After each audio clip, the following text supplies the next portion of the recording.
One of the highlights of my time here over the last year has been the conversations and encounters with Katrina Clutterbuck, who teaches here and has taught here for the last 20 years, teaches Irish poetry. She lives in County Tipperary, and she's been a fantastic presence here in the university. And I was just delighted that my time here coincided with hers. I want to welcome her here, and I think this is the first time. I think Maya as well. I think it's the first time, even given their long association with the university. I think it's their first time to read here. So please welcome Katrina Clutterbuck.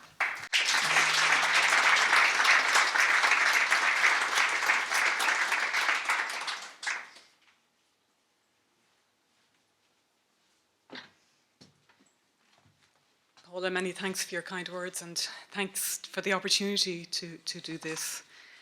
I'm going to read a few poems which I wrote in the year following the death of my daughter, Emily, who died 3 years ago suddenly of cardiac arrest. There's a sort of just a poem for the seasons of the year following, a short poem for the seasons of the year following her death, and one slightly longer one afterwards. From summer 2013, and this is visiting a good friend and seeing the difference in worlds as one world separates from the other. My old world separates from the one I was in now. Summer 2013, hunger. My friend handing her son his dinner out of the warming oven after school. Autumn 2013. Death's sting. My aunt had just come in with young nettles picked fresh for a spring bacon dinner. She tells me how she found the basin 3 days later with the nettles in it, withered.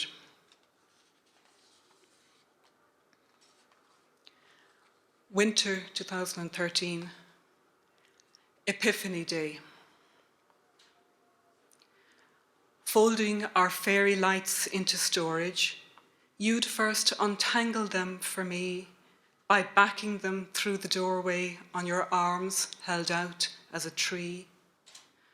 I'd then gather each fragile seed to its bouquet of counterparts by pulling you back towards me on a line of unbroken stars. Spring 2014. 9 months. We are gestating your new life, 2 pillars of stone who once wrapped you round in flesh.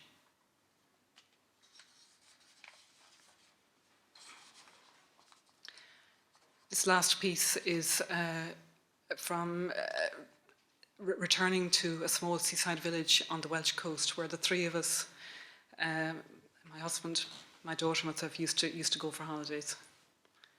It's called One Wave. We are arriving back at the coast where we were very happy. I am finding it hard to breathe. The village sign tells us, remember the health of our children. Small birds chirp in the eaves above pots of summer planting. We re-enter the only hotel, its old, safe carpet, small lobby smell. I greet the me who used to feel for her without thinking on my skin. Cloudy but clearing, the owner says. She doesn't know us. I close my eyes at the turn of the stairs. My daughter's bare legs descend, and I hear a child's sandal slap on the hard surface outside. We have a room with a view. Its extractor fan hums relentlessly as he hands me a cup of tea and a custard cream. The left-hand window looks towards the graveyard on the hill. The right one, to the open sea in its V-shaped cradle. Later, we will swim in it, whole body lifted on the incoming tide, our being blessedly no longer our business. In the morning, when we wake, all the shadows of the graves will point in the other direction. But for now, we must stand by our small tower of stones on the beach. We know one wave, with no warning, will take it. Thank you.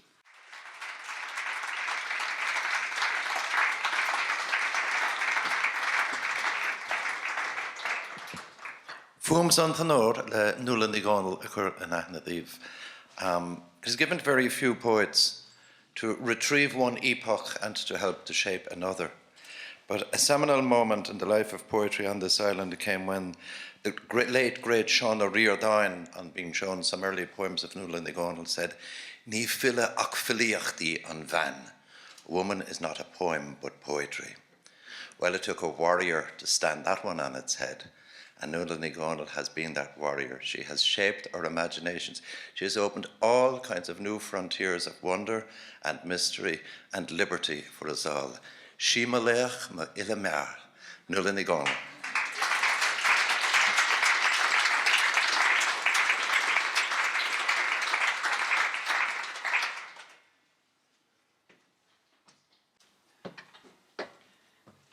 Theo, I'd like to correct you about that. It wasn't about me he was talking when he said Ní filiach filiachtaí an bhean. Supposedly, he said, they're upstairs in the collection here where his papers are. He said, about my more poems, he said, Beg trachtar her sophos. These will be mentioned later on. And seemingly, I was very annoyed about Ní filiach filiachtaí an bhean.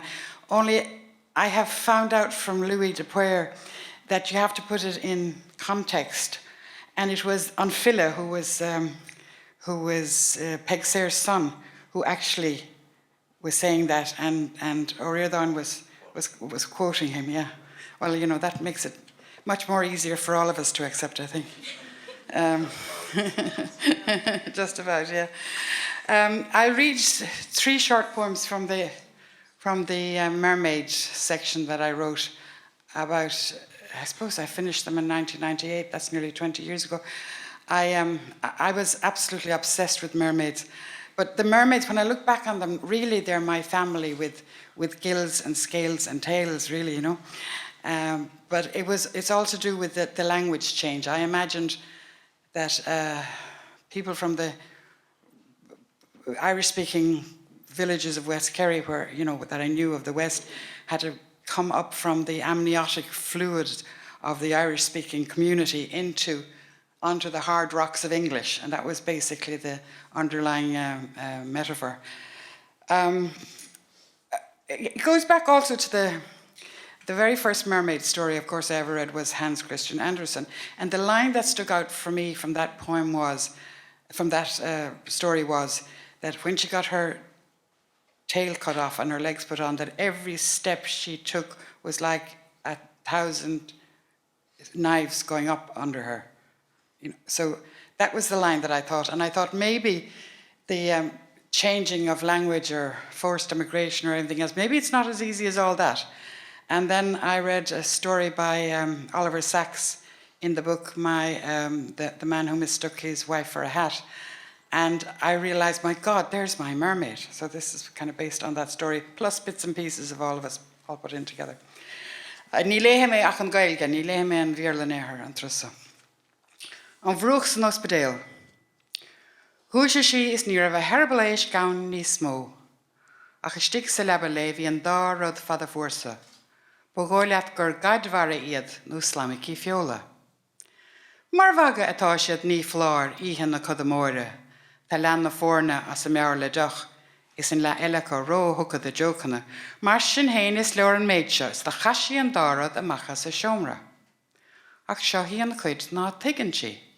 Conna sa hit sí féin in na ní cox an bóhead, cén vinta bhí an dárad lé, nó cén vinta bhí a leosan. An bhanaltra a thug an nodde, is a chuirí I dro an ólis.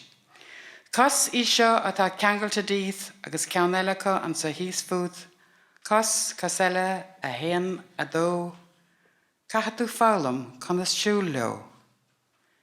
Ins na míos sa fada a lean, neidir hit a crí de réir mar a hit, trach na cosirthe a háir sí. So there I was sort of thinking, now what would happen if you came up on land and then you from the Tier 14, from the land under wave, and then you had to get on with life on dry land. So I thought the first thing is that you're in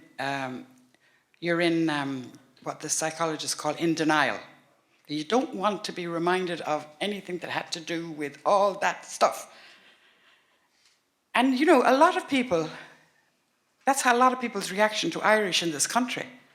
And it's sometimes it's truer than you might think, because they all came out of the woodwork recently. Of course, give them enough rope to hang themselves on. I mean, but that I think is what's behind the complicated attitude we have to Irish, is denial. So here's the mermaid when she's up on land. An bhrúch agus focail áirithe. Ná luig an focail isce lé. Ná éon í a bhaineann le cuasaí farige. Tán, tíide, bóchna, muir, ná sáile. Ní lú lé an siúc saoraigh nach trácht a chlas éascach báid sainní trán ó tramile batiglimach. Tá sa go má go míon a lehéadí annas go míon gítáil éigen a bhaine sló siúl ag daoine eile. Ceapan sí má gúnan sí a clúsa is má chasna ceann go me sí séireatha. Is ná cloise sí búr gúr an eich isce a fógad gail hiríle go dain san ihe, a chur gráníní a criccan is brat alis amach tí lár a choirthe. Níl éon náid eileché ach an saolfó hín a chleach sí nuair a gúnta sí a hesail an míntír a chur a gcuinige. Séanan sí ó bhain go raibh irid is cacsnugad a bhainteacha leis éon am. Ní bhean taim riamhagams na pisógasan, nó an éon sort sean aimsreachta. Ólas solas cléanach na hólaíochta is a hauntaísa. Ba chumilm ach go bhuairis amach san éithechaí. Is stig sa rain le béalad is éireann tá lábhscríbhne am lán de bailúchan na scoil breacatha an a láimh. Scíte in isce le clipa de scíán rotha go thóg feminine mar fár. Tá trí chin diaag de scéalta fada agus motíocha de chin eile I deanta le thóirthaí seanna faidracha tóisina agus a riile le tuairt féinara ann. Ó na hathir is ó na máth tríanna is mó a thóg sé síos. Dúiltainn sí glanda. An máistir a thug mar obair bhaile gúine hir sa bhanscoil. Ca mar é dhéanamh, níor bhéon dá lasagainn. Cháthach sí fuil thrón sa a meach sí riamh ad bhálach in the Hunscanov. So that's the mermaid. So what happens to the next generation that has been brought up without any knowledge of or experience of or words for water? And this is, and of course, trauma, as we know, is intergenerational and it's passed on. And this is an example of it about the mermaids. Cuine an isce.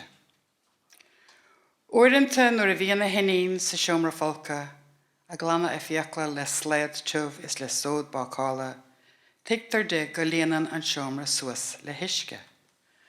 Tás níonse ag a cosa is a rútíní is bíonn sé slibráil suas is suas a ríist, ar a másaí is a cromáin is a bhásta.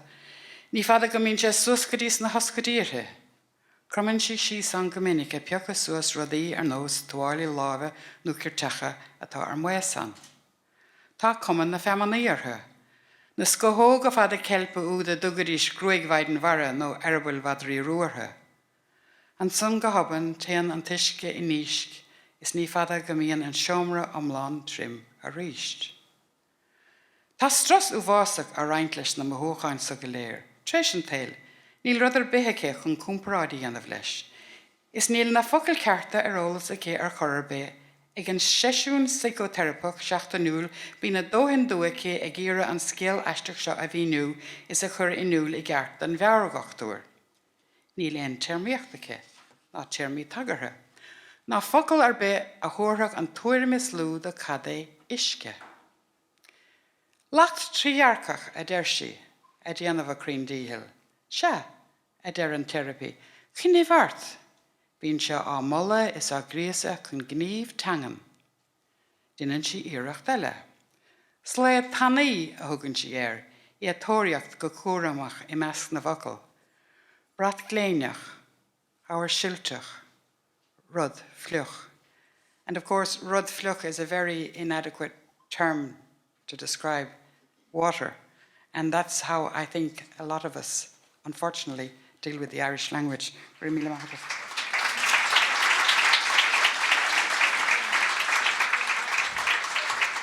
Thanks very much, Nuala. I'm always aware, listening to Nuala and the other Irish language poets, that I write in the stepmother tongue, actually, and have all the complications of the relationship of a girl to her stepmother. And I do get great comfort and solace from hearing the mother tongue. So thank you, Nuala. Paul Perry works here in the Department of English, Film and Drama Studies, and we share a common formation in North America. So I love that when I meet Paul, that we can talk about those American, mid-20th century American poets that we were both kind of whelped or weaned on, I'm not sure which. Paul Perry's last book was called Gunpowder Valentine, and don't worry about it, because he has something to fall back on, as most poets should have. He also has a secret life as one half of a writing partnership called Karen Perry, and just the other night launched his new book with under the guise of Karen Perry, called Girl Unknown. So a great read. So Paul, you're very welcome, and thanks for coming along.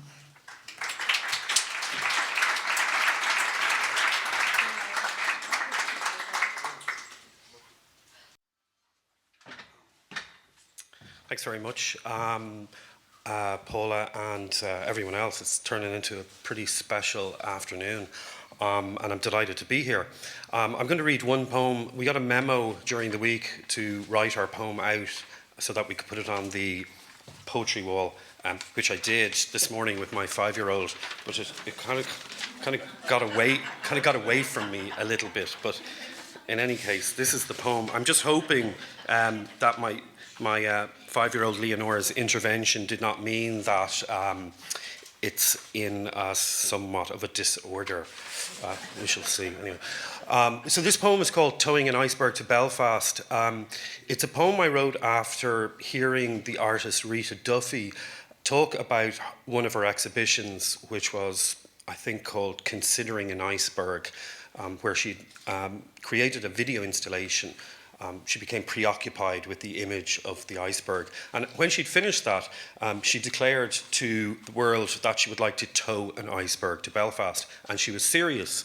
This was going to be an act of, a gesture of peace and reconciliation.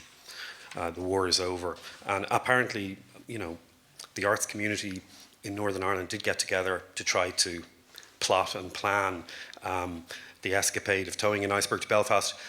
It did not come to pass, but I did write the poem with Rita's approval. And also at the time I was sharing an office in Coleraine with the Irish language poet Garrett McLaughlin, and I said to him, what am I doing writing about Belfast? And he said, you've every right. Towing an iceberg to Belfast. On the tip of her tongue, she's don't think of melting, pools along the way, a river, think swimmers, ship building. On the long finger, she's don't say it, stop making sense. She's towing an iceberg to Belfast by a horse and cart in wheelbarrows, a berg, a mountain of ice.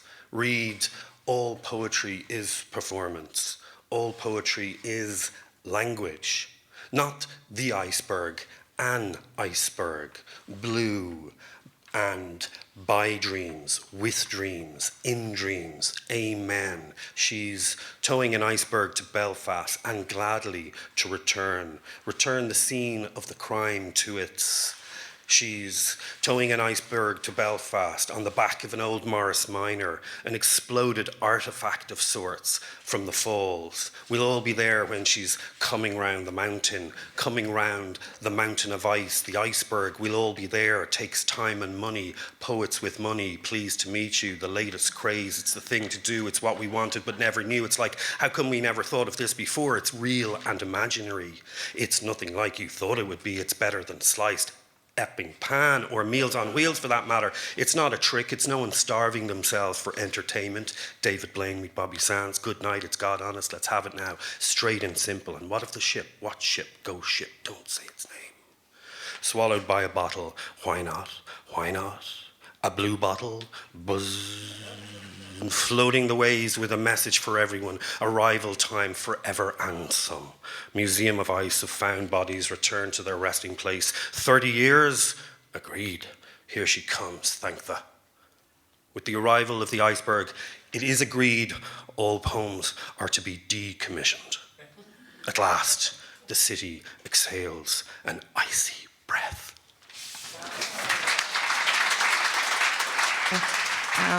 I'm delighted to welcome Colin McDermott up here to the podium, and Colin was a member of the graduate writing workshop here. He hails from Clane in County Kildare, and he writes poetry and short stories. In fact, I know one of his short stories was shortlisted for the Davy Byrne Prize, which is, you know, a considerable, hefty prize. So please welcome Colin. Thank you.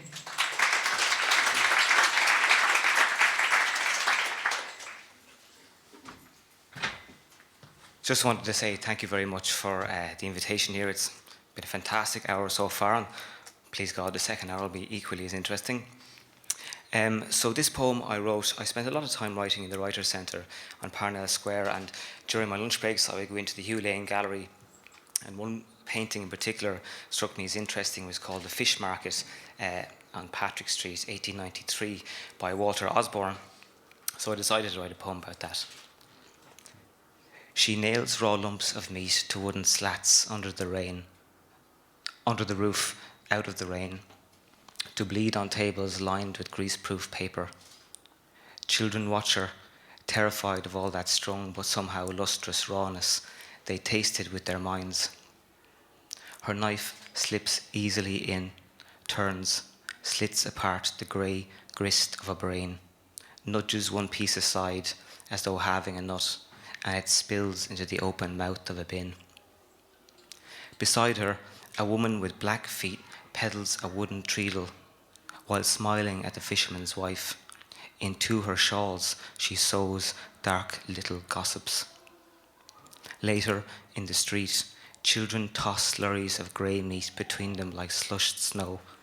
It falls in showers, a hard slap on the cobbles, to which birds flock.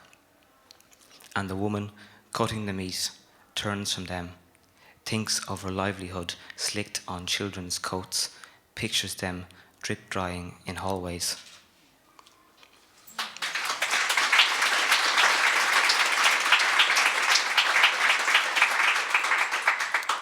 The second poem I'm going to read, I spend a lot of time in parks, sitting and sometimes falling asleep for kind of hours on end, and I woke up once and I had a dream that I saw a deer at the river. Now, there's no deer in Glasnevin as far as I can tell, but anyway, I decided to write this inspired by the deer. It's called Pan in the Wilderness. Once wandering in the wilderness, Pan spied a deer drinking water from a white running brook. Her mouth sucked water in and sparged out clear river brokenness, belly bloated with the suck of life and air. He hid behind a bush, guessed at her feast. She did not see him, and Pan, so overjoyed with love, unlocked his chest and took his heart and cupped it in his hands and hung it on a branch. That little decoration was himself, proof of his devotion to the deer. Over time, an avalanche of birds pecked holes in it. The sun toughened it to a leather pouch. The wind whistled in the holes a wistful tune. Water spouted from every gut-coloured chamber like a cornucopia or a bowl of ravelling cotton, and storms put thunders in it like promises of endless life. And Pan, sitting near Now Stone, smiled sadly at the progress of deer and of brook. Had she known his love for her, his tender sorrow, when her heart was broken open by that arrow. Thank you.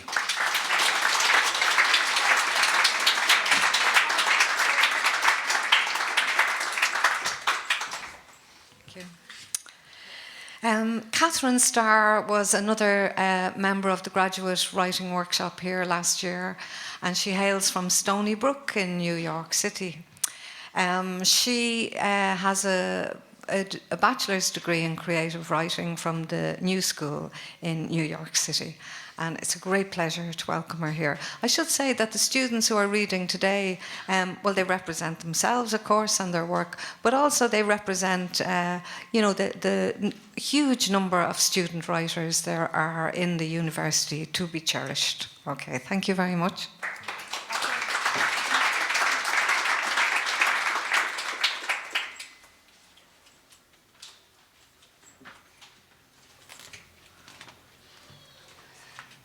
Thank you so much, Paula, and thank you so much, everyone, for including me today. I'm really honored to be part of such a fantastic event and such a fantastic group of writers. Okay, so I'm going to jump right in. So the first poem I'm going to be reading today is called To Build a Pitfall Trap. The petals of the hydrangea flower on a single bulb, blue, overlap each other all over. At the edges, continuous, the hands of my friends when we sat in a circle to play a game that ended when someone was slapped. A soft scale pulled up, peeled away from the dome, bearing umbrella tines, the inside of the skirt, the tender heat beneath a seared outer crust. Pry up each azure shield and scatter along the floor, between table legs, over every part of the bed you can see.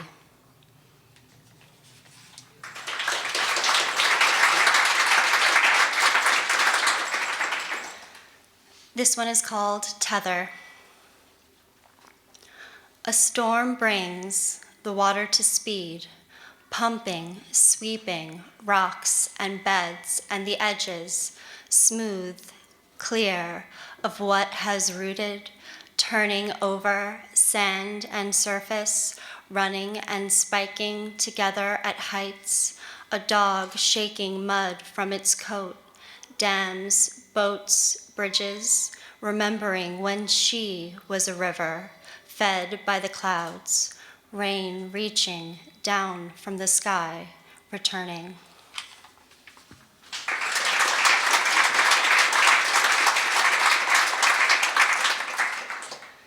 And the last one is called Unearth.